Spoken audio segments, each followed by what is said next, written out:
man, when you put it on, it's a responsibility that you have for having a good woman and trying to equal up and say, well, I'm gonna be a good man because I'm a good man, not because of just her. It's just because I want to show her the best of me, especially with mine. Mine's been through the worst with me.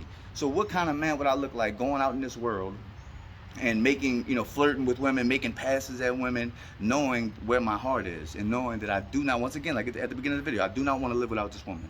I love our relationship, but as any other relationship, we have our problems, we have our bumps in the road, but it's never been to where either of us have felt like, you know what, never again. Like I don't want you, and long as you never get to that point, as being in a romantic couple, whether if you're to that point or not, and it was whether if you made it to yourself or to your partner is on you.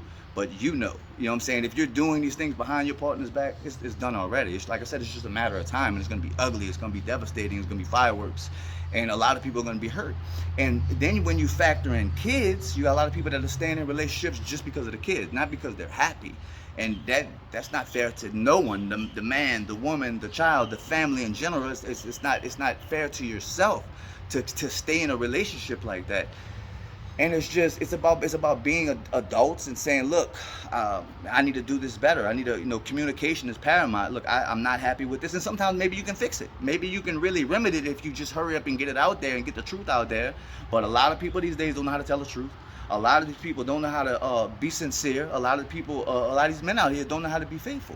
So I mean, I understand what happens with with the women's society. That's why a lot of women are gay now.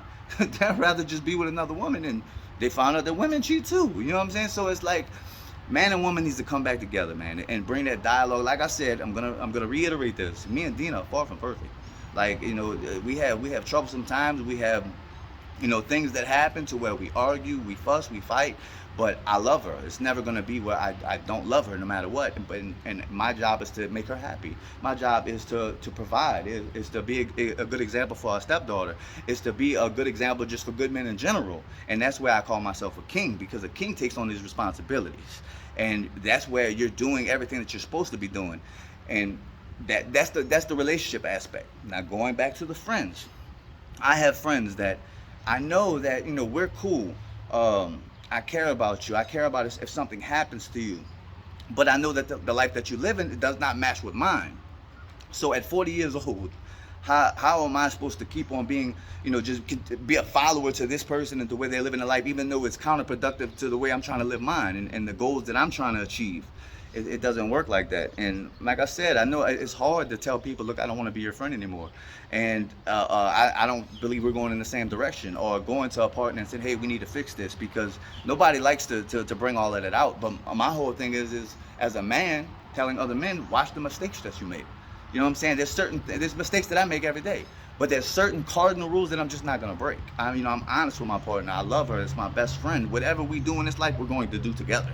So that I carry that with me, and that's whether she's at my side or not at my side. And I say this a lot. You are what you think about when you're by yourself. When you're alone with your own thoughts, that's who you are. That's who you really are. You need to pay attention to that. But once again, if you feel like, or you're a horrible person, your thoughts are horrible, you're not going in there. You know what I'm saying? It's too much work. And that's where it comes with doing the work about yourself, so you can become a complete person, man or woman. And it's just, if you fix man and woman, you fix the world, because you fix those kids that weren't getting parenting and wouldn't get the love that they needed, and having the example to see what real love is, what real dedication is, what real marriages are, and you change the world. It has a ripple effect that's in so much good, And once again, I'm gonna go back in this and say that I am not perfect. They have people, I'm sure, that's gonna watch this to know things that happen with me, but you haven't lived my life.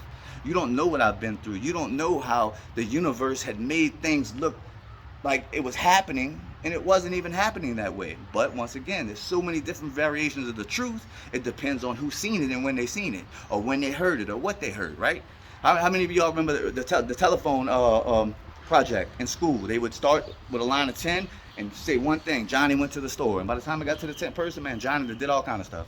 Johnny done went to the store. He done picked up a bag of weed. He done picked up a prostitute. He done went here and he came back. He bought his mama a house. Come on, man. You know what I'm saying? Things just get misconstrued when they're thrown out there, and it's misinformation. That's why I always try to put mine out there, man. Like I said, I'm guilty of so many things, but me, I'm proud of who I am. And I know that if I was to leave this earth today, God will pat me on the back and say, I'm proud of you. I seen all the situations that you were in. I seen how you handled it. I heard you when you called out to me. I mean, you had your eyes open, and you had your heart open, despite everything you've been through. Good job, my son. And I'm not gonna let anybody take that from me. And I'm gonna keep on putting these positive messages out there and hope that it helps the world. You know, I mean, like I said, I might not be the person that changes the world, like Pac said. To quote the late great Pac, I might not be the person to change the world, but I may spark the interest in the mind of the person that does. You know, because I mean, we always need examples, man, and it's just, we need to get these toxic people out of our lives. We need to get out of these relationships that are not good for either one of us. We need to realize that, to have the courage to deal with our kids in a co-parenting situation, if that's what need to be. Hey, I ain't seen my son. He's about to be 6 this year, and I've only seen him twice in his life. And that's just because I'm with another woman. I've changed my life, so it's not the drugs anymore. I can help support him. I can help love him. And the son needs his father. He looks just like me. But I have to deal with that daily, that I don't even know what state she's in. I don't know who she has raising my son. And I don't know what she's going to tell my son whenever he asks us questions about where his dad's at. Because I know I love him. I send my prayers and my compassion and my protection for him. My angels, I give them all to him nightly, you know, for God to protect him in his situation. And, you know, I just have to deal with that and just put it in God's hands. It's hard to do. But if you know that you're in these bad situations and you don't get out of them, don't cry and don't complain whenever you're dealing with all the controversy and you're dealing with court dates. You know what I'm saying? I done went through all this. Like I said, I'm not judging.